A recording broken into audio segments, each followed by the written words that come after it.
प्राचीन समय की बात है। एक छोटे से गांव में रमेश नाम का एक गरीब किसान रहता था।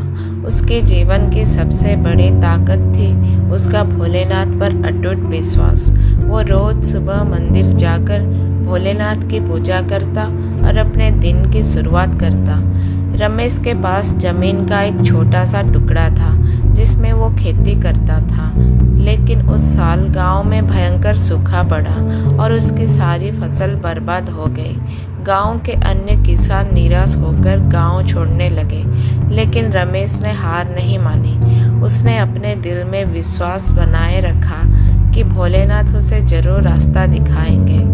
रमेश रोज मंदिर जाता और भोलेनाथ से प्रार्थना करता। एक दिन उसकी भक्ति और विश्वास देखकर गांव के एक बुजुर्ग व्यक्ति ने उसे एक सलाह दी। उन्होंने कहा, बेटा, अगर तू सच में भोलेनाथ पर विश्वास करता है तो अपनी जमीन में फिर से बीज बो। भोलेनाथ तेरी मेहनत जरूर रंग लाएंगे।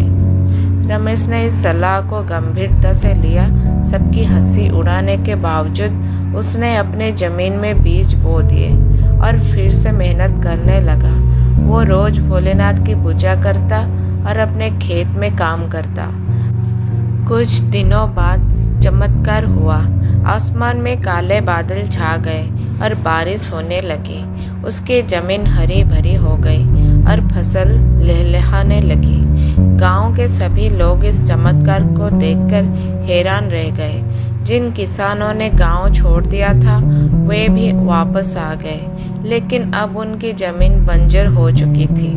रमेश की फसल इतनी अच्छी हुई कि उसे बेचकर उसने अच्छा मुनाफा कमाया। अब वो गांव के सबसे समृद्ध किसानों में से एक बन गया। ये सब उसके भोलेनाथ पर अटूट विश्वास और उसकी मेहनत का परिणाम था।